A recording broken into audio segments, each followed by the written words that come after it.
Raconte l'histoire de l'Admour Emtsaï, du fils de l'Admour Azaken en 1812, du fils du fondateur de l'école de pensée chassidique Chabad Lubavitch. Le fils, lorsqu'il va reprendre la relève de son père, le premier Pourim après le décès de son père, il écoute comme tout le monde la Megillah, la lecture du rouleau d'Esther. À l'époque, on avait l'habitude de laisser un pourboire au lecteur. Chacun qui sortait laissait quelque chose dans la boîte pour le lecteur. C'était son salaire, c'était son revenu de Pourim. Et l'un des élèves remarque que le maître, le rabbi, laisse beaucoup d'argent dans la boîte. Alors il dit au rabbi, mais pourquoi vous laissez un si gros pourboire? Et le rabbi lui dit, tu n'as pas entendu la Megillah? Une telle histoire, autant de suspense, un tel thriller, une telle dramaturgie, un tel récit vaut un gros pourboire. C'est pour ça que je l'ai remercié à ma façon. Alors l'élève dit, mais Rabbi, tous les ans on lit la Megillah. Et l'année dernière, c'était votre père qui est aujourd'hui décédé. Alors le rabbi lui explique, il dit, quand c'était mon père qui la lisait, l'histoire était tout à fait différente. Et c'est vrai pour toute la Torah, mais c'est vrai particulièrement pour l'histoire d'Esther.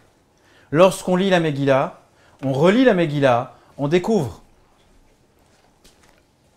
les différents sens et interprétations qui existent. Alors la Megillah, on peut la comprendre de manière différente et à différents niveaux. D'ailleurs, les commentaires rapportent que le nom du roi Assuérus, Achashverosh en hébreu, est la contraction de plusieurs mots. Le texte nous dit c'est la contraction de Acharit Vereshit Shelo, celui dont le début de l'histoire et la fin de l'histoire, c'est celui qui domine le début et la fin de l'histoire, c'est-à-dire Dieu.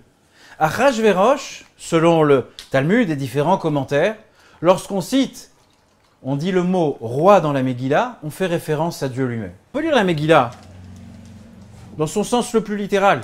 C'est une histoire, et une histoire vraie qui s'est passée, qui fait partie de l'histoire du peuple juif. On peut trouver inspiration, moralité et éthique à cette histoire, bien que le nom de Dieu ne figure aucune fois, il n'est jamais mentionné. Dieu, le nom de Dieu n'est pas mentionné dans la Megillah.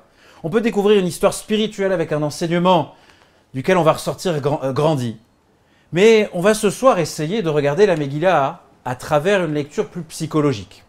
Pour rappel, la dernière fois que j'ai donné ce cours, c'était en 2016, inspiré du cours que le Rav Jacobson a donné. Et cette année, on va le revisiter avec quelques nouveautés. On n'avait pas eu, j'allais dire à l'époque, on n'avait pas eu en 2016 l'occasion de pouvoir l'enregistrer et de faire bénéficier un grand nombre.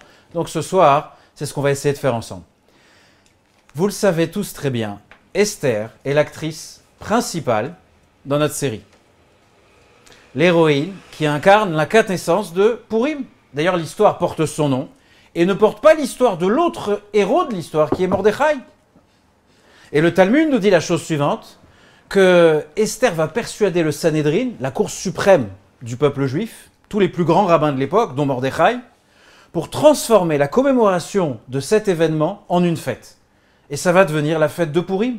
Elle va également exiger d'intégrer le rouleau d'Esther, la Megillah, en tant qu'écriture sainte avec le reste du Tanakh, avec le reste ce qui va être composé le Tanakh, les 24 livres de la Torah.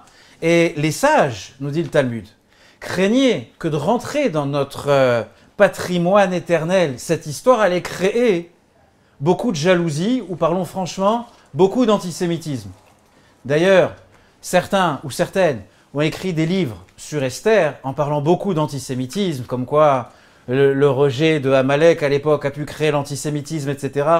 On se gardera ce soir ces interprétations qui sont un peu compliquées. Mais les sages demandent à Esther, je reviens à ce que je disais, de garder l'histoire discrète. Pourquoi la publier, cette histoire? Et Esther va leur répondre, de toute manière, l'histoire est déjà gravée dans les chroniques de l'Empire, tout est déjà su, et dans le futur on le saura également. Alors bien qu'elle travaille, qu'elle est extrêmement proche, c'est la nièce, c'est l'épouse, les deux en même temps, de Mordechai, mais elle va rester néanmoins le caractère principal de l'intrigue. Littéralement l'intrigue qu'on va découvrir ce soir. Esther, vous avez lu l'histoire. Moi, je ne sais pas pourquoi, quel trauma a causé cela, mais depuis ma très jeune enfance, je n'ai jamais compris pourquoi mes sœurs et les petites filles voulaient se déguiser en Esther, parce que la fin de l'histoire reste tragique pour cette femme. Nous, on dit les Chaim, nous, on va festoyer, on va faire la fête, mais elle est obligée de rentrer au palais, de continuer sa vie avec Achashverosh, On ne sait pas exactement ce qui se passe à la fin. Mais en tout cas, ce qu'on sait, c'est que notre héroïne, elle est prête à se sacrifier pour les siens. Et c'est ce qui va rester dans l'histoire. Pour mieux définir Esther, je vais employer un terme relativement moderne. Esther revêt les habits d'une autre profession. Elle devient diplomate. Être diplomate, chose que vous me connaissez, je ne sais pas faire. Pour être diplomate, il ne faut pas être rancunier. C'est une profession où des gens qui ne sont pas véritablement valorisés parce qu'il nous semble à nous, communs des mortels, des gens malhonnêtes. On peut le sentir déloyal, faux. Et un juif d'origine allemande très connu, décédé l'année dernière, je crois, Henry Kissinger, qui fut secrétaire d'État aux États-Unis, alors qu'on aime, qu'on apprécie ou pas son travail, mais il a été un homme très très intelligent. Il a travaillé pendant la guerre froide entre les États-Unis et l'URSS, il a traité beaucoup de dossiers qui étaient extrêmement délicats. Vous connaissez peut-être l'histoire de la lettre que Golda Meir, Premier ministre d'Israël, va envoyer à Henry Kissinger, qui est le secrétaire d'État des États-Unis, en lui disant « Enfin, nous avons hâte, nous l'État d'Israël, de travailler avec enfin un secrétaire d'État juif qui va aider à améliorer les relations entre les États-Unis et Israël. » Et dans cette anecdote, voici la réponse de Kissinger. Il lui dit « Madame la Première ministre, voici mes priorités. 1. Je suis citoyen américain et je ne suis pas citoyen israélien. 2. Je suis secrétaire d'État des États-Unis d'Amérique et pas ministre en Israël. 3. Je suis juif, mais c'est uniquement numéro 3. » L'histoire continue, Golda Meir lui répond, et elle lui dit « J'en suis ravi. Maintenant, je suis vraiment pressé de travailler avec vous, car comme vous le savez en Israël, on lit tout à l'envers, de droite à gauche. Donc les priorités sont inversées. Moi, j'entends que vous êtes juif, j'entends que vous êtes ministre d'Israël, etc. » Et Henry Kissinger va expliquer un jour à un journaliste ça veut dire quoi d'être un médiateur, un diplomate? La capacité de trouver un terrain d'entente, d'implanter la paix, chose qui est bien évidemment difficile. Et voilà ce que Henry Kissinger explique. Vous allez voir que ça participe pleinement à notre histoire de Pourim. Il explique à un journaliste la chose suivante. Oui, il y a quelqu'un. Imaginez-vous que votre tâche, votre mission est de marier la fille de Rockefeller, milliardaire américain, avec un jeune homme paysan qui est issu d'un petit village de Sibérie, une contrée que personne n'a jamais entendu parler. Comment réussir ce chidour entre la fille de Rockefeller et ce jeune homme d'une contrée perdue? Le journaliste lui dit, c'est impossible.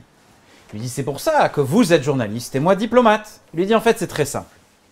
Je prends un billet d'avion, je pars en Sibérie. Je vais dans le village le plus lointain qui existe. Je trouve un jeune homme et je lui demande s'il est d'accord de se marier avec une jeune fille américaine. Le jeune homme va me demander pourquoi je dois me marier avec une jeune fille américaine. On a de très belles et très magnifiques jeunes filles ici en Sibérie. Bon, tout est relatif dans la vie. Et c'est une blague. Et je vais lui dire, mais attention, tu sais pas, c'est la fille de qui? C'est la fille de Rockefeller. Son père est milliardaire. Quand il va entendre ça, il va me dire quoi? Si c'est cela, bah c'est tout à fait différent. Oui, je suis prêt. Kissinger continue. Il dit la chose suivante. Ensuite, qu'est-ce que je fais? Je pars de Sibérie, je vais en Suisse. Ensuite, je vais trouver le comité d'administration de la plus grande banque suisse qui existe. Et je vais leur demander, est-ce qu'ils sont d'accord d'avoir pour président de leur banque un jeune homme paysan issu d'un lointain village en Sibérie? Qu'est-ce qu'ils vont me dire? Vous êtes complètement fous. Jamais. Comment on pourrait accepter un jeune qui est issu de Sibérie? Je vais leur dire, mais attendez, vous savez pas c'est quel jeune? C'est le gendre de Rockefeller. Je dis, ah, si c'est son gendre, le gendre d'une des plus grosses fortunes des États-Unis, ça change tout, on est d'accord. Maintenant, dit Kissinger, c'est presque une étude du Talmud là, je retourne aux États-Unis, il faut que je rencontre Rockefeller père. Et je vais lui dire, est-ce que tu es prêt, vous êtes prêt à marier votre fille avec un petit paysan sibérien? Et il va me dire quoi? Mais vous êtes complètement fou? Jamais, hors de question. Et Kissinger dit, mais je vais lui dire, mais attention, c'est le président d'une des plus grandes institutions bancaires suisses. Et Rockefeller dit, bah si, ça change tout, maintenant je suis d'accord. Maintenant, il ne reste plus qu'une personne à convaincre. On l'a oublié. C'est la jeune fille. La jeune fille, il va aller voir Kissinger va aller voir la jeune fille. Il dit, je t'ai trouvé le meilleur chidour. C'est le président de la plus grande institution bancaire suisse. Vraiment, il est pour toi. La jeune fille jeune fille gâtée américaine, ouverte d'esprit, humaniste, très moderne, etc. Qu'est-ce qu'elle lui dit? Mais jamais, de jamais, je me marierai avec un banquier. Des gens arrogants, narcissiques, méchants, qui ne connaissent que l'argent, qui n'apprécient que des relations d'argent. Je ne veux pas. Tu veux quoi, ma fille? Moi, je veux de la simplicité, de l'intégrité, de l'honnêteté. Je veux un simple être humain. Et Kissinger lui dit, ça tombe très bien. C'est un simple paysan de Sibérie. Alors là, la fille, elle dit, Mazel Tov, cela change tout. Et je suis d'accord. C'est ainsi qu'un juif allemand définit la diplomatie. Plusieurs siècles avant cette histoire, Esther a fait preuve de beaucoup de diplomatie. Plusieurs générations, plusieurs siècles avant Kissinger, Esther, la héroïne de la fête de Purim, va faire preuve de diplomatie avec beaucoup plus de subtilité et beaucoup plus de risques. Parce que non seulement c'est sa vie qu'elle met en jeu, mais c'est la vie de tout notre peuple. Tout d'abord, on va essayer de revenir à l'histoire de Purim avec une question évidente. On a cet homme de triste mémoire qu'on appelle Haman, qui est le premier ministre d'Assuérus d'Achashverosh, qui réussit à influencer, à convaincre le roi, le chef, l'empereur, a priori du monde entier de l'époque, à exterminer le même jour tous les juifs de la planète. Donc le décret sort au mois de Nissan pour qu'il soit réalisé 11 mois plus tard, le 13 Adar. Mordechai, qui va et vient au palais, avant de ce décret, avant de ce projet néfaste qu'a Haman, et donc il va dire à Esther, qui est maintenant la reine, la première dame de l'Empire, elle lui dit, première dame, tu es l'épouse de l'empereur, va voir le roi, va voir ton mari pour protéger ton peuple, supplie-le, obtiens de lui d'annuler le décret.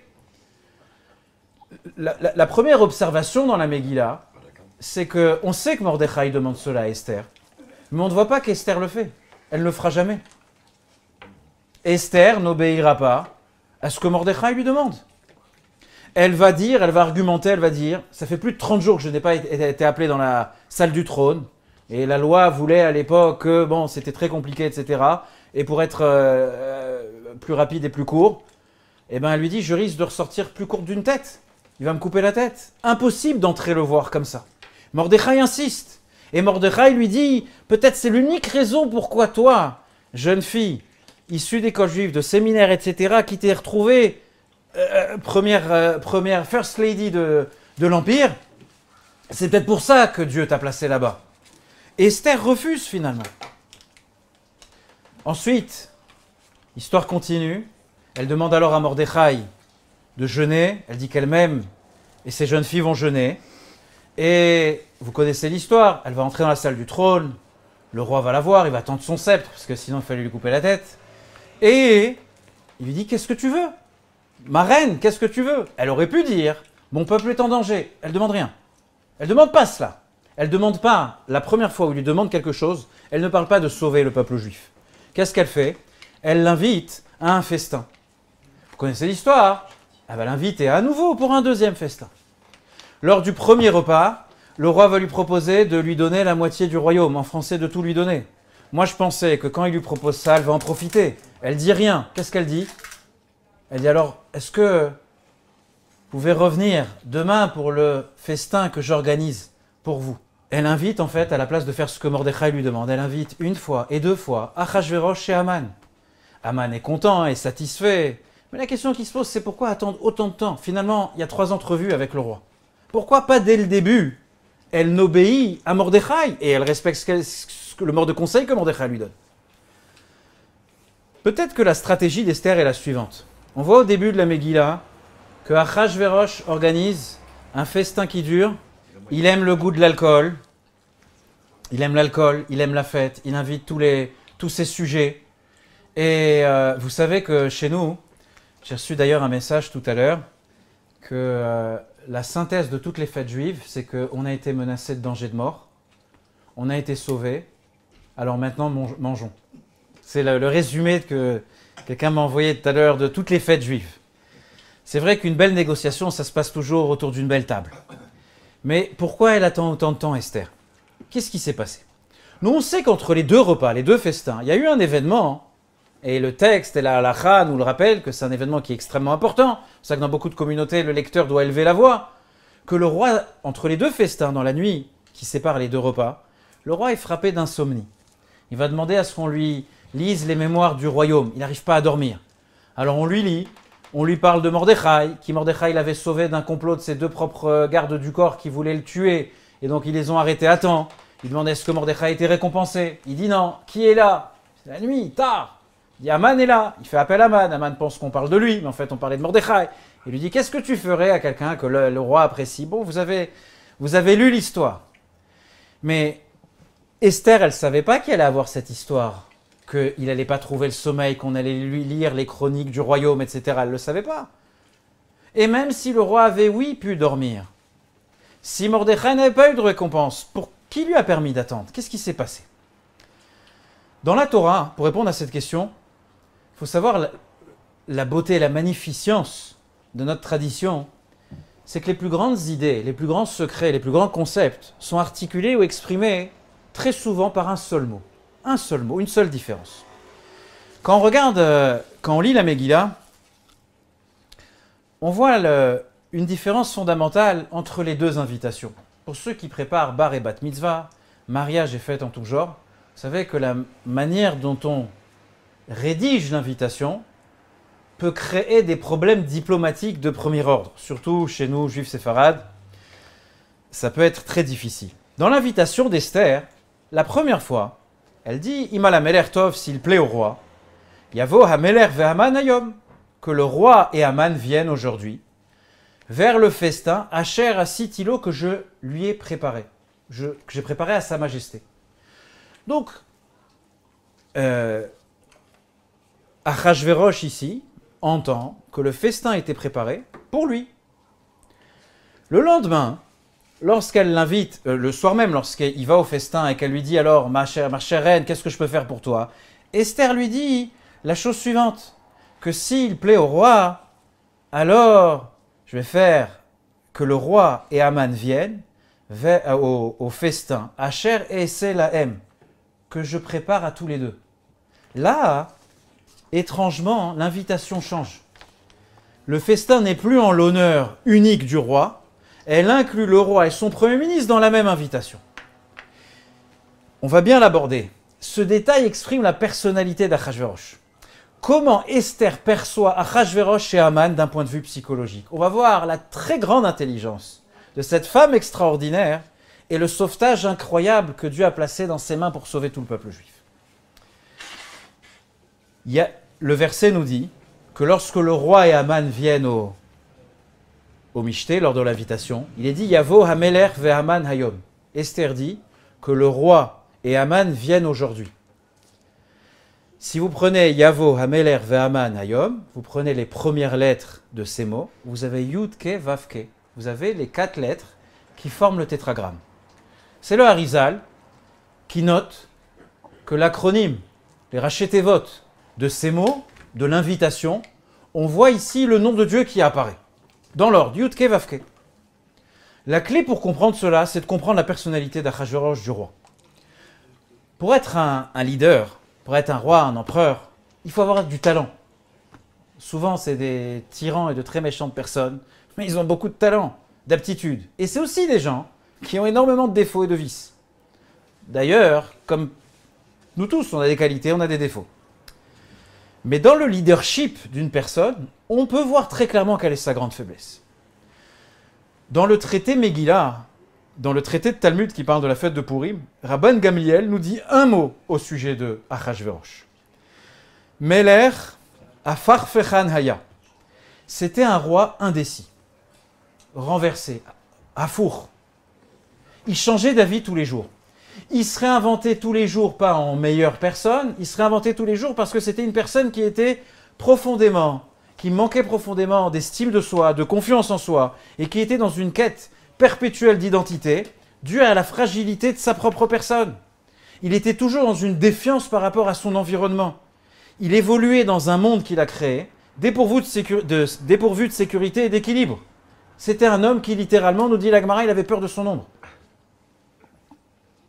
Il y a une petite blague yiddish qui est très sympathique, qui dit la chose suivante. 2 hommes viennent voir le Rav, le rabbin de la ville. On a Reuven et Shimon. Et Reuven, il dit au Rav, Shimon m'a volé 2000 €.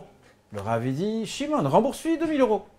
Et Shimon dit, non, c'est pas vrai, c'est lui qui m'a volé les 2000 euros, c'est Reuven qui me les a volés. Alors le Rav, il dit à Reuven, alors rends-lui, si c'est toi le voleur, rends-lui. La rabbinite, l'épouse du Rav, elle va voir son mari, elle lui dit, tu as entendu ce qu'ils t'ont dit? Comment les deux? Comment c'est possible? Comment Reuven et Shimon, les deux, ils peuvent avoir raison? Alors là, le Rav, il se tourne vers les deux et dit, vous savez, ma femme aussi, elle a raison. C'est pas parce que certains disent de moi que je suis parano que ça veut dire que personne n'est après moi. C'est aussi une réflexion à avoir. Le Midrash nous dit, exprime de manière magnifique la condition psychologique d'Achashverosh. Au début de la Megillah, il tue sa femme à cause de ses amis, et à la fin de la Megillah, il tue ses amis à cause de sa femme. Vous me suivez? Au début de la Megillah, il est marié avec Vashti. Ses amis lui conseillent de la tuer, il la tue. Et à la fin, sur les conseils de sa femme, il va tuer son plus proche ami, c'est-à-dire Aman. Une personne qui est animée de loyauté, c'est une personne qui a de l'identité. Quelqu'un qui n'a pas d'identité, qui n'a pas d'assurance à l'intérieur de lui, il ne peut pas être loyal envers les autres, c'est pas possible. En général, c'est pas comme ça. D'ailleurs, c'est quoi cette histoire d'un festin qui dure des dizaines et des dizaines et des dizaines de jours? À qui vous voulez faire plaisir autant?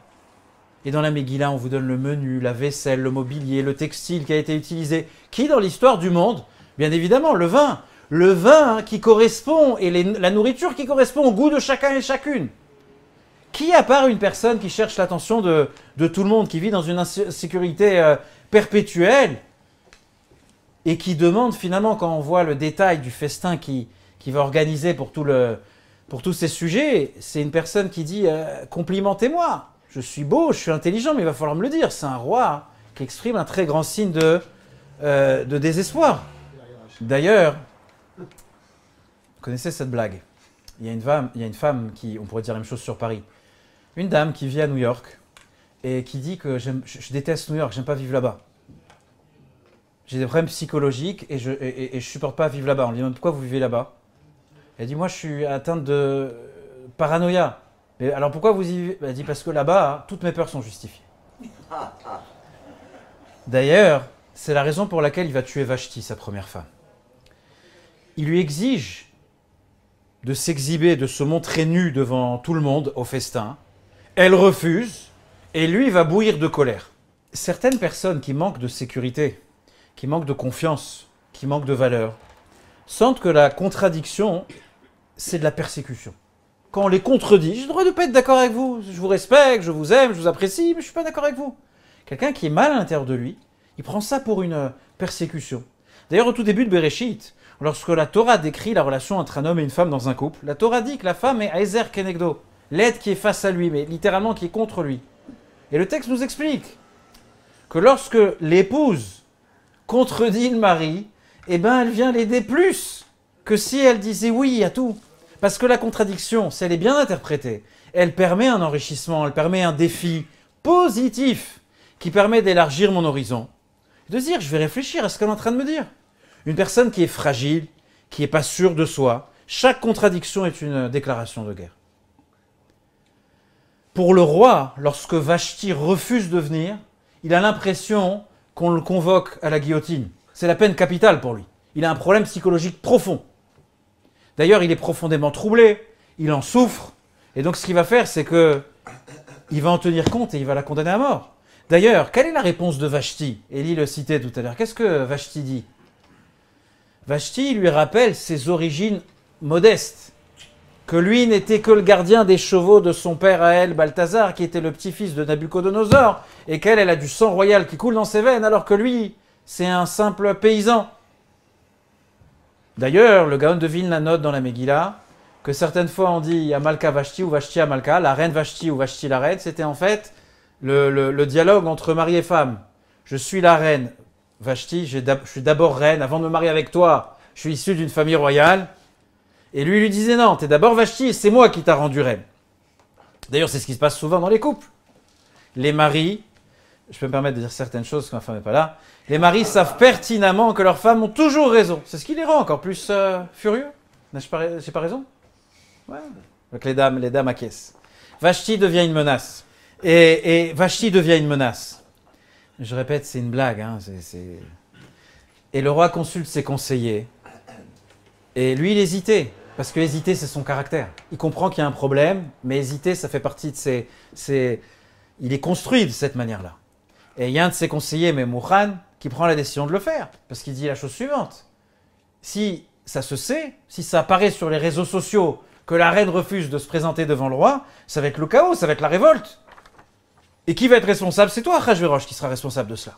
Personne ne te le pardonnera que les maris doivent se soumettre à leurs femmes. C'est une histoire qui s'est passée il y a longtemps. Et donc ça, c'est Achashverosh. Achashverosh est un homme qui manque de confiance en soi, qui est troublé et qui hésite. Il est victime de paranoïa, cet homme. Maintenant, autour de Haman de s'allonger sur le divan. Haman est un homme intelligent, avec une sensibilité spirituelle qu'on voit dans les textes de Kabbalah ou Chassidut qui traitent de Purim. On voit son obsession au sujet autour du Goral, du tirage au sort. On voit à travers son initiative le lien entre Purim et Kippour. On pourrait en parler pendant longtemps. Il va faire appel à un niveau de l'émanation divine qui s'appelle le tirage au sort, qui dépasse certaines choses, etc. Il a une intelligence qui dépasse le commun des mortels. Mais il a également un ego qui va, comme dit la Megillah, Mehodou ve'at couche. Il a un ego qui va d'ici jusqu'à la Chine. La preuve, et d'ailleurs ce serait une remarque assumée envers une personne qui a écrit un très beau livre sur l'antisémitisme et qui parle beaucoup de Mordechai et d'Esther, mais qui a oublié de citer ce passage-là alors que c'est le sujet essentiel. L'antisémitisme d'Aman existe à cause d'un point, parce que la seule et unique personne qui refuse de se prosterner devant Aman, c'est Mordechai. Et ça le rend fou. Ce juif, tous les autres juifs se prosternaient devant lui. Des milliers de personnes se prosternaient devant lui. Mais Mordechai refuse de plier les chines devant lui. Et Haman, ça lui pose un très grand problème. La Gemara nous pose la question suivante. Quelle est l'allusion? Où trouve-t-on l'allusion d'Haman dans la Torah? Question bizarre. Dans le reste de la Torah, pas dans la Megillah d'Esther, on l'a. C'est parce qu'en fait, il a dit, quand Dieu crée Adam et Ève, Adam et Chava, il leur dit, vous pouvez manger de tout ce qu'il y a sur terre, mais à part du Hetz, à part de l'arbre, de la connaissance, vous ne pourrez pas en manger.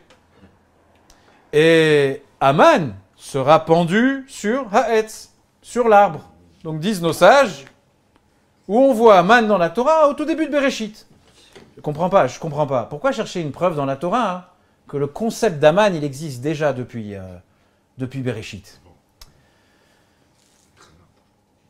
Pourquoi Mordechai ne se prosterne pas devant lui? Parce que Haman portait une idole autour du cou, une statuette. Et donc, se courber devant lui par révérence, par forme de politesse, comme il porte cette idole, ça devient de la avodah zara, de l'idolâtrie, ce qui nous est interdit bien évidemment, c'est le début de la Torah. Donc si ça fait partie, si la réalité d'Haman est avodah zara et idolâtrie, il faut trouver, peut-être il est interdit de prononcer son nom. Peut-être même le nom d'Haman, si c'est de l'idolâtrie, c'est assourd de le dire. Donc la Gemara demande où je trouve Haman, l'allusion d'Haman auparavant. Alors on nous parle de l'arbre. Ça c'est notre explication. En fait finalement, les sages cherchent à comprendre comment une personne comme Haman peut devenir si arrogante, si narcissique, si mauvaise. Je ne crois pas qu'on va aller au bout de cette question, c'est difficile. La réponse c'est l'arbre. Adam Arishon, le premier homme, et sa femme, ont le droit de tout consommer sur cette terre, sauf les fruits d'un arbre. Il y a des années de cela, on avait invité une famille à Pessah, le soir du Seder, ça arrive bientôt, mesdames, ça arrive bientôt Pessah, je rigole. Une famille qui était très loin de toute pratique du judaïsme. Et j'expliquais au papa que ce soir, on doit boire 4 coupes de vin. Il n'y a pas. Il m'a fait une tête, je me suis dit, c'est mort. Pas pouvoir. Je lui ai dit qu'on va devoir boire 4 coupes de vin, on est obligé. J'ai dit le mot obligé, 4 coupes de vin. C'est pas pour la quantité, c'est pas pour la qualité du vin, c'est juste dire... Je me suis trompé. En fait, on n'a pas le droit de boire 4 verres d'eau ce soir. Et je lui ai dit, la seule chose à laquelle vous pensez maintenant, c'est de boire un verre d'eau. Je lui ai dit, oubliez 2 secondes que je vous ai enfermé quelque part. Venez, on fait la mitzvah d'une autre manière. Mais vous savez quand on dit à quelqu'un, tu peux profiter de tout, mais juste là, tu t'assois pas. Ne pense à rien sauf à un éléphant rose. La seule chose que vous allez penser, c'est l'éléphant rose. C'est pareil pour Adam. Tu peux jouir, profiter du monde entier, sauf de cet arbre. La seule chose à laquelle il est aimanté, attiré, c'est cet arbre. Tu C'est le maquillage psychologique de ce qui s'appelle en français résister à une pulsion. On a deux personnes créées par Dieu. Et d'ailleurs, il y a une histoire chassidique récente d'un chassid qui, lorsqu'il priait, il allait et venait dans la synagogue, il marchait. Il allait-retour, il faisait sa prière en marchant. Un jour, il va voir le Tzemar Tzedek, son maître, il lui dit « Rabbi, quand je prie à la synagogue, tout le monde me marche sur les pieds. » Le Tzemar Tzedek lui dit « C'est normal, parce que comme tu te trouves partout, forcément, les gens t'écrasent. Lorsque l'ego d'une personne s'étend partout, donc on le dérange dans tous les sens. Quelqu'un qui ne se sent pas à l'aise, quelqu'un qui n'a pas de place, qui n'est pas capable d'évoluer et de s'épanouir dans un endroit, il ressent le besoin de s'étendre partout. Donc je reviens à Achashverosh, un leader qui n'est pas sûr de lui-même, qui est animé de paranoïa. Avec qui il peut s'entendre le plus facilement? C'est avec celui qui va nourrir sa paranoïa. C'est avec celui qui va lui apporter entre guillemets du réconfort qui n'en est pas. En fait, Aman vient nourrir constamment le sentiment d'insécurité de Achashverosh pour se révéler être le seul et l'unique protecteur du roi. Et donc le roi va développer il va développer une dépendance vis-à-vis d'Aman. Donc en fait, lorsqu'Aman obtient de décapiter, je ne sais pas comment ils l'ont tué, Vashti, il prend le contrôle total du royaume. Et Aman utilise pleinement ce qu'il est en train de faire. Vashti était le dernier obstacle, était la dernière qui pouvait tenir tête, du fait de son ascendance, à Achashverosh. Maintenant qu'elle n'est plus là, Aman a tous les pouvoirs. Donc Aman, nous dit la Megillah, devient l'homme le plus puissant du royaume. Il nourrit Achashverosh en lui disant que le monde entier veut ta mort, souhaite ta mort. Regarde, tes propres soldats, ils ont essayé de tes propres gardes du corps, ils ont essayé de t'empoisonner. Le roi ne peut plus se passer de sa présence. Il nomme Aman, l'homme, le ministre le plus puissant du royaume. Le roi est totalement dépendant. Il y a un lien particulier entre Staline, l'URSS et Pourri. En 1953, lors d'une réunion chassidique exceptionnelle à New York, à la table du rabbi de Lubavitch, on l'a raconté ce Shabbat, je ne vais pas revenir sur tous les détails, l'intensité des explications du rabbi, des histoires que le rabbi a racontées. On sait que de manière métaphysique et mystique, sans entrer dans le détail, il y a eu un effet très positif sur l'URSS, parce que quelques jours plus tard, Staline est mort. Staline est l'homme qui, pendant 30 ans, a rendu son pays l'enfer sur Terre. Si je ne me trompe pas, il a tué beaucoup plus d'êtres humains que Hitler lui-même. Il a tué ses proches parce qu'il craignait lui-même d'être tué. Il suspectait, il avait peur de tout le monde. Le Rav Jacobson, dont j'ai écouté le cours, là que je vous répète, son père, le Rav Gershon Jacobson, était un grand journaliste et il avait interviewé, il y a des années bien évidemment, la fille de Staline, Svatlina ou quelque chose comme ça. Bon, elle s'appelle Msoda ou Fortuné. Sveltana. Et le Rav Jacobson lui demande, qu'est-ce que faisait votre père? Décrivez-moi un petit déjeuner avec votre père un matin. Et mon père se levait au petit déjeuner, il prenait un papier, un stylo, il écrivait une liste de noms des gens qui suspectaient dans les 20 jusqu'au petit déjeuner suivant, ils étaient déjà morts. Il jouait avec cela. Le patron de ses services secrets, Lavre Beria, est l'homme en qui il avait le plus confiance, et c'est un homme qui jouait avec ses peurs. D'ailleurs, lorsque Beria va comprendre, a priori, quand Beria va comprendre que maintenant Staline le suspecte, il va faire en sorte que Staline meure avant lui. On a exactement la même histoire. Pourquoi Esther avait tellement peur d'aller voir Achashverosh? Parce qu'elle savait qu'Aman avait créé une atmosphère de suspicion que même les propres femmes, je parle au pluriel, propres femmes du roi, elles craignaient pour leur propre vie. Elles craignaient le roi. Et donc en fait, Aman vient et il décrit le peuple juif au sein du royaume d'Achashverosh comme la 5e colonne. C'est pas une petite bande de voyous, petite bande de rebelles que l'armée peut facilement écraser, mais c'est un peuple qui est dispersé à travers tout le royaume et qui reste, malgré tout, discipliné, uni, avec des coutumes, etc., qui sont tout à fait différentes. C'est une menace potentielle qui existe et qui rejette la souveraineté du roi.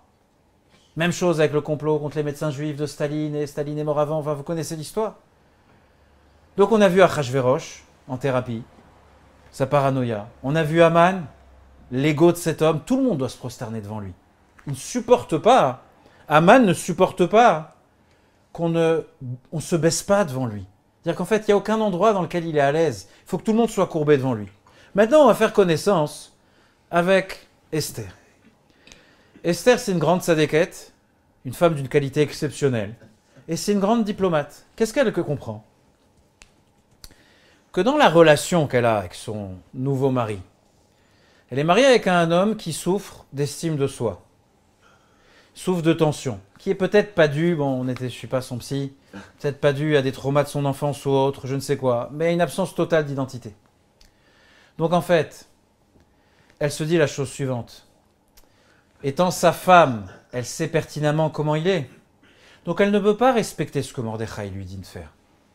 Parce que si, d'emblée, elle va dire à Achashverosh, alors qu'il a la tête pleine des complots d'Aman, de cet antisémitisme, de ce regard sur les juifs, etc., elle va lui dire quoi? D'emblée, elle va lui dire, tu sais, moi je suis juive, alors qu'elle lui a caché, je suis juive, ah quoi, t'es juive et tu fais partie de ceux qu'on m'a dit, etc. Il n'est pas dans une, disposition d'esprit, Achashverosh, où il est capable d'entendre, de comprendre. Il vit dans sa bulle qui a été créée par Aman. Personne ne peut l'approcher. Vous connaissez l'histoire du fils de... On a parlé de sa fille, Jacob, de Staline. On a parlé de sa fille. Il a été... c'était son fils, je ne sais pas si c'était son fils, c'était son fils, le fils de sa femme, quelque chose comme ça. Il était lieutenant dans l'armée.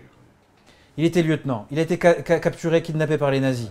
Ces généraux à Staline proposent à Staline de récupérer le fils de sa femme en échangeant contre un général, un maréchal nazi. Staline dit non, on ne l'échange pas. On n'échange pas un général, ça ne vaut pas un lieutenant. On ne l'échange pas, il est mort. Il avait peur. Il avait peur de tout le monde.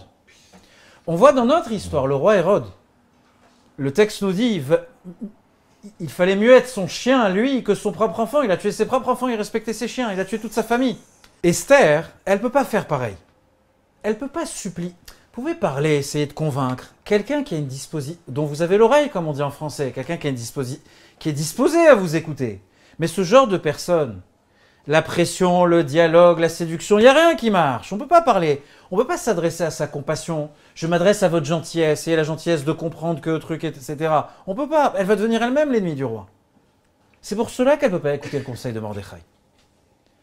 On va revenir à notre shidour de tout à l'heure. Rockefeller va marier, Kissinger va marier la fille de Rockefeller avec un paysan de Sibérie.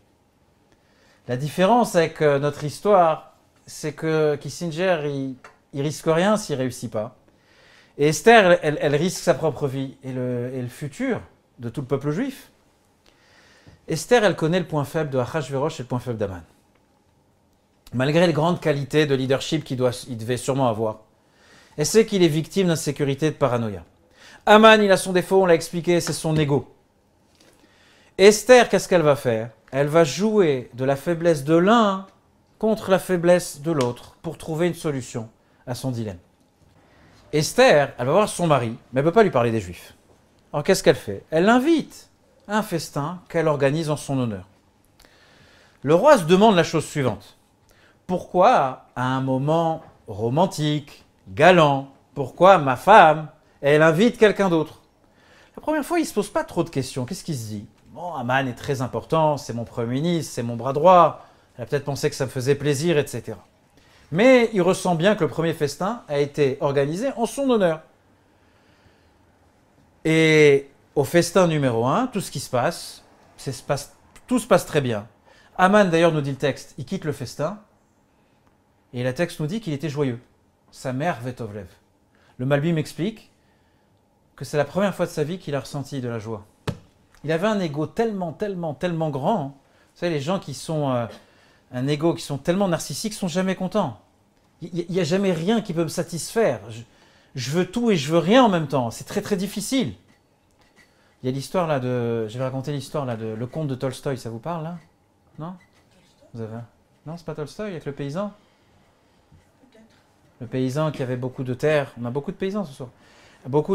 Plusieurs. Il avait beaucoup de terres. Il rencontre un homme qui avait un ego, peut-être je me trompe, un ego surdimensionné. Il lui dit, regarde, tu pars à 6 h du matin, tu marches jusqu'à 18 h. Tout ce que tu peux couvrir en marchant de terre, je te l'offre, je te le donne.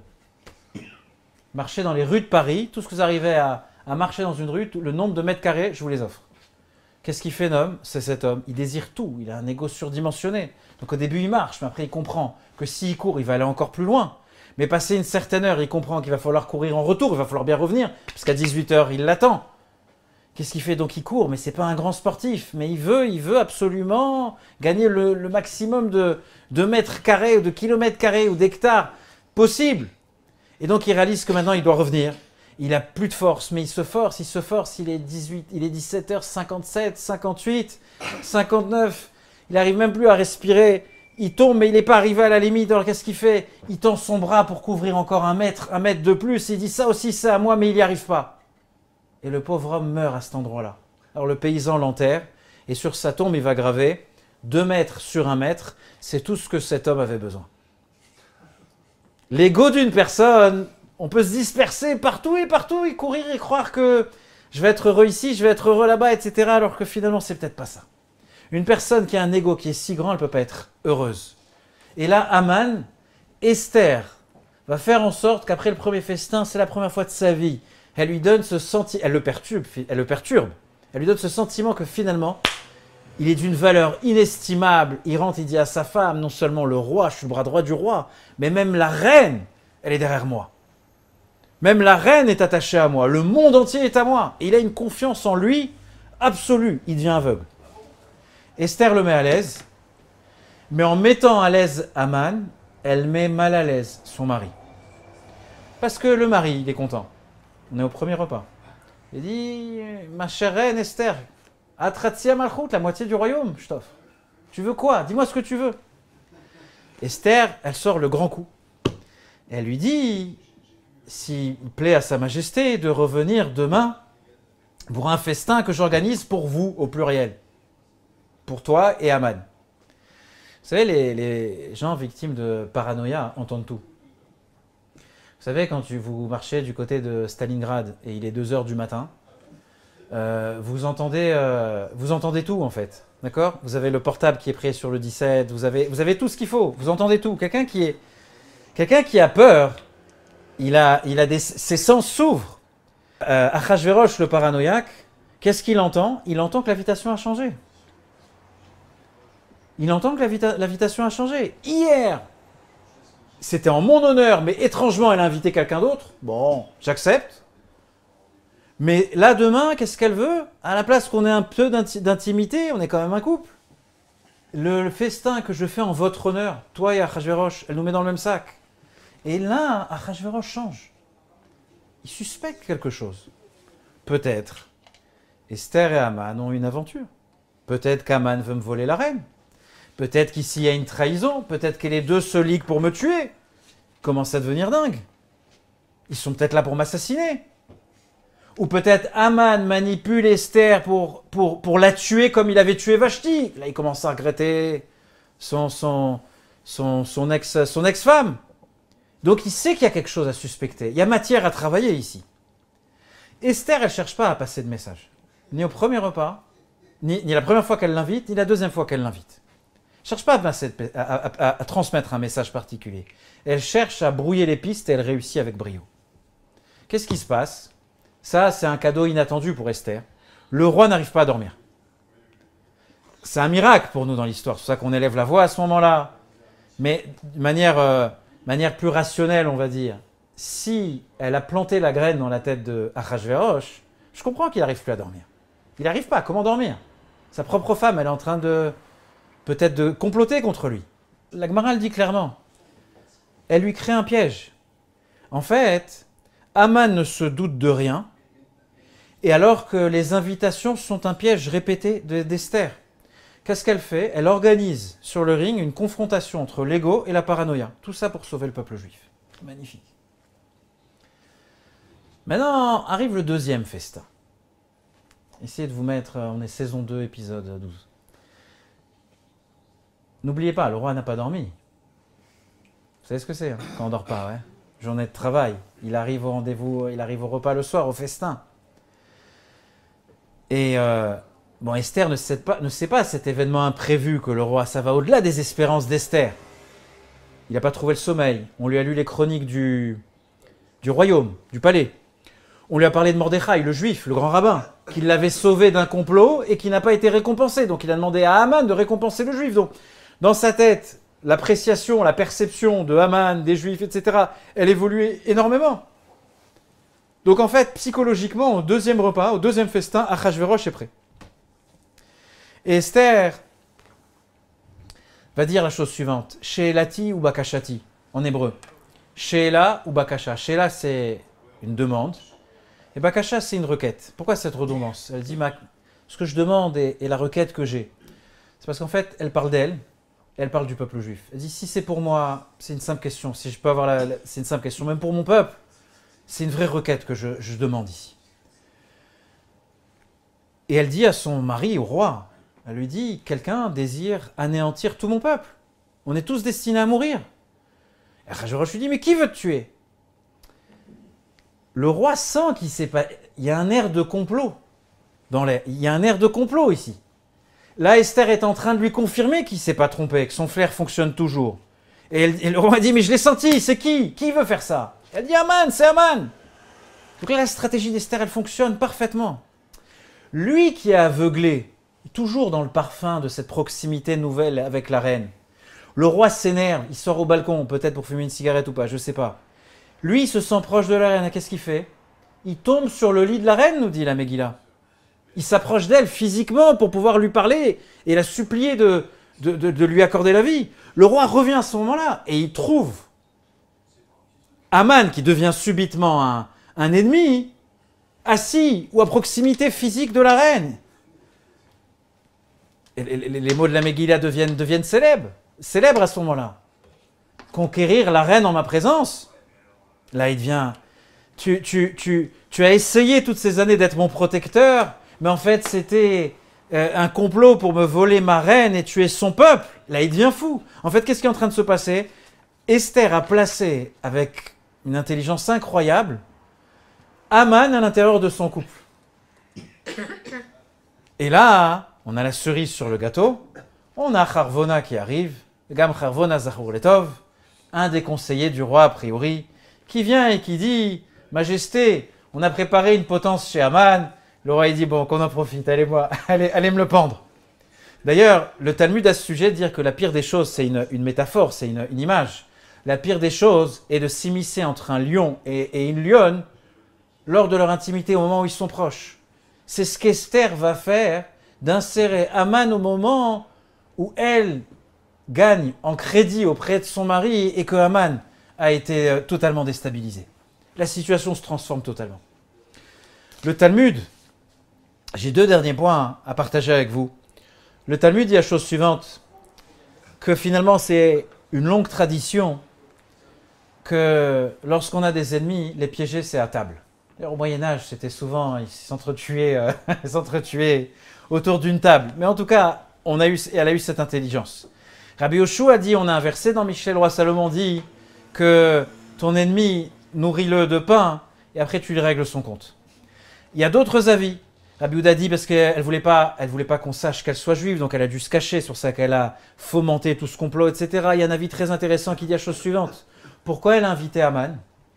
Parce qu'elle a eu très peur que le reste du peuple juif se dise, on a une sœur au palais, on a une sœur qui est la première dame de l'Empire, on craint rien.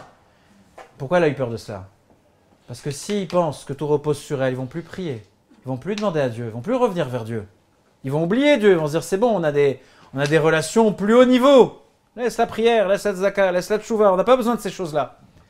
Donc elle va inviter Hitler, c'est-à-dire Haman. Et là, tout le monde la prend pour une rebelle, une renégat. Qu'est-ce que tu es en train de faire? Et dans la Gemara, je n'aurai pas le temps ce soir de tout citer, mais il y a différentes approches. On va essayer de trouver une nouvelle profondeur, et c'est le dernier point qu'on va aborder ce soir, à notre explication. L'Admour Hazaken, qu'on a cité tout à l'heure, dit la chose suivante, que pourquoi Esther a fait cela? Il reprend la même question qu'on a vue. Il dit la chose suivante, que Esther est liée à Rachel, notre matriarche, Rachel, qui est appelée Aker et Abaït. C'est le pilier de la maison. Et donc en fait, ce qui se passe dans la vie d'un homme, c'est sa femme qui décide. Le roi, c'est Dieu. La reine, c'est Esther. La reine, c'est le peuple juif. Et ici, comment Esther trouve le moyen d'affaiblir et d'anéantir Aman et son projet? C'est avec le calcul suivant. Esther dit la chose suivante: je vais rapprocher Aman vers la sainteté pour causer sa perte. Et là, l'auteur, l'Admour Hazaken, dit la chose suivante. La Megillah est une métaphore. Esther, comme je l'ai dit, elle représente le peuple juif. Le roi, ici, c'est Dieu. Aman, il représente le mal, tout ce qui est négatif, les forces du mal. Et donc, qu'est-ce qu'elle fait? Elle pousse Aman à se rapprocher du roi. Si dans la métaphore, le roi c'est Dieu, elle pousse le mal à se rapprocher de la lumière. Le mal, nous dit la Kabbalah, n'existe que parce qu'il se tient à distance de la sainteté. S'il se rapproche de la lumière, il disparaît. On connaît tous ce phénomène. D'ailleurs, la Kabbalah nous dit, c'est comme rapprocher de la cire d'une flamme, la cire va se mettre à fondre, ou de la neige.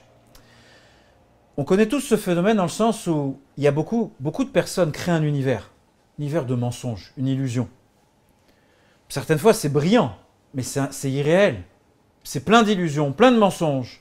Comment ils réussissent à créer cet univers? C'est en bloquant toute lumière. On bloque la réalité. On bloque ce qui s'appelle en français du bon sens. On bloque la sainteté des choses. On bloque les valeurs. Et en fait, la réalité devient autre. Ils veulent pas, ces gens font attention que la réalité ne puisse pas les atteindre. Parlez d'une personne qui est victime d'addiction, une personne qui est victime de différentes choses. Pas ce soir, on ne va pas se les citer ce soir. Qu'est-ce qu'il est en train de se créer? Il est en train de se créer des toiles, des véritables structures de mensonges et d'illusions pour ne pas être confronté à la lumière. Des fois, on peut rencontrer un couple qui a des difficultés ou dans l'éducation de leurs enfants, ou dans le monde professionnel, dans le monde de l'entreprise, etc. Je crée une carapace pour devenir insensible à la vérité. Quand une personne dont la vie est recouverte par un habillage, par une écorce, l'écorce en hébreu s'appelle klipa. Et le mal, dans notre Torah, on l'appelle klipa, une écorce. L'écorce, elle recouvre, elle cache la réalité. Toute la force de la klipa, toute la force du mal, c'est quoi? C'est qu'elle cache la vérité. Elle occulte la lumière. Si vous osez apporter un peu de lumière, vous n'avez même plus besoin de vous battre. L'obscurité, le mal, l'écorce disparaît. Toute addiction, toute pulsion, toute mauvaise inclination, tout mauvais, entre guillemets, réflexe, quelle est la force de ces choses-là, de ces pulsions? C'est qu'on est poussé à le faire tout de suite. Pourquoi il y a le tout de suite? C'était Oscar Wilde qui disait ça. J'ai dit à Kippour, j'ai oublié. Ce qu'il y a de tentant dans la tentation, c'est la tentation elle-même? Non, j'ai oublié. Bon, peut-être après le cours. Ce qui est difficile dans la tentation, c'est que c'est tentant. Ça doit se faire tout de suite. Pourquoi on ne me laisse pas l'analyser? On ne me laisse pas prendre le temps? On essaie d'expliquer à nos enfants, on prend le temps, on prend du recul, réfléchit. Pourquoi il n'y arrive pas, le gosse? Parce que le disséquer, c'est le faire disparaître. La clipa, le mal, il dit non, non, non, non, surtout pas. Fais-le tout de suite. La force de la pulsion, c'est de réagir maintenant, tout de suite. Parce que si on découvre qu'elle est vraiment, tout disparaît. Comme toutes ces dictatures qui ont l'air si puissantes, si néfastes. Et d'un jour à l'autre, elles disparaissent parce que un jour la lumière apparaît, il y a un rayon de soleil et tout disparaît. Esther, qu'est-ce qu'elle fait? Elle apporte de la lumière vers ces forces du mal. Pourquoi la Megillah, d'après la Kabbalah, elle raconte l'histoire de Vashti au début? Pourquoi elle raconte cela? Parce qu'en fait, Vashti aussi, elle symbolise les forces du mal. Mais si dans la métaphore, le roi c'est Dieu, qu'est-ce que lui demande le roi à Vashti? De se découvrir, d'arrêter de se cacher, d'arrêter de se cacher derrière cette écorce, de plus se cacher, il faut qu'elle s'expose. Il y a la version dans l'histoire littérale, dans les versions telles qu'on la lit, d'ailleurs qui est horrible. Mais dans la lecture, on va dire, kabbalistique du sujet, c'est qu'en fait, Dieu demande à la clipa, viens te mettre sous la lumière, et là tu disparaîtras. C'est pour ça qu'elle refuse. Parce que la sainteté, la Kedusha, la Torah, elle n'a rien à cacher. Elle ne doit rien cacher, elle n'a rien à cacher. Qu'est-ce que fait Esther? Elle essaye de placer Aman sous la lumière parce qu'elle se dit, j'aurai même plus besoin de le combattre, il disparaîtra tout seul. Le plus grand mensonge dans notre vie, c'est de dire que Dieu n'est pas avec moi ici et maintenant. C'est de traverser, de percevoir sa vie à travers un prisme, un paradigme de vie dans lequel je ne suis pas une entité qui est sainte, qui est liée à la sainteté, qui est liée à notre héritage, qui est la Torah. En fait, j'essaye d'occulter mon identité juive et la richesse de mon héritage, j'essaye de me créer une réalité qui est tout autre. Parce que le mal, ça le dérange de penser que j'ai une neshama à l'intérieur de moi. Chacun d'entre nous est saint, est pur, il est proche de Dieu. Le fait de croire autre chose, c'est issu de la clipa, de cette obscurité. Faites attention, Esther ne détruit pas à main nue Aman. Elle l'expose. Et une fois qu'elle l'expose, c'est sans retour pour lui. Qu'est-ce qu'elle fait? On va reprendre l'expression du Talmud de tout à l'heure. Elle va placer Aman entre Hachem et le peuple juif, entre le lion et la lionne. C'est le moment où il ne faut pas. Le moment où ils sont proches, ce n'est pas le moment où il faut les déranger. Esther, elle observe qu'Aman devient encore plus arrogant et fort après le premier repas parce qu'elle le nourrit pour qu'il puisse mieux tomber. Et c'est pour ça que le Harizal nous dit, je finirai avec ces mots-là, que Yavo Hameler ve'Aman Hayom, lorsque Esther les convoque, que le roi et Aman viennent aujourd'hui, les Raché Tevot, l'acronyme c'est Yud Kevavke, elle amène le plus grand rachat, elle l'amène sous la lumière et de cette manière-là, elle disparaît. Donc l'enseignement pour nous, il est particulier. Dans tous les problèmes de la vie qu'on peut rencontrer, et l'enseignement, la leçon, la force qui va nous être accordée dès ce Purim, c'est qu'on doit rajouter de la lumière dans nos vies. S'attaquer au mal, essayer de le réparer, c'est perdre du temps, ou c'est se salir. Mais par contre, rajouter dans le positif, rajouter de la lumière autour de nous, à l'intérieur de nous et autour de nous, l'obscurité part directement. Si une personne vous regarde de travers parce qu'elle a l'impression que vous êtes juif, c'est en étant un juif fier et respectueux qu'on fait taire les autres. On n'a pas renversé Aman en lui montrant que le juif allait s'assimiler, il allait complètement disparaître, ne vous inquiétez pas, demain vous ne verrez plus aucune kippa, il n'y aura plus rien dans les rues, vous ne verrez rien. Non, on a dit à Aman, regarde, on va t'amener sous la lumière, et c'est lui qui depuis a disparu. Donc que Dieu fasse que ce Purim, j'invite tout le monde à venir écouter la Megillah, samedi soir, dimanche soir il y aura le Mishté Bezrat Hashem à la salle, qu'on puisse faire les mitzvot de Purim, tous ensemble dans la joie et la réjouissance. Merci beaucoup.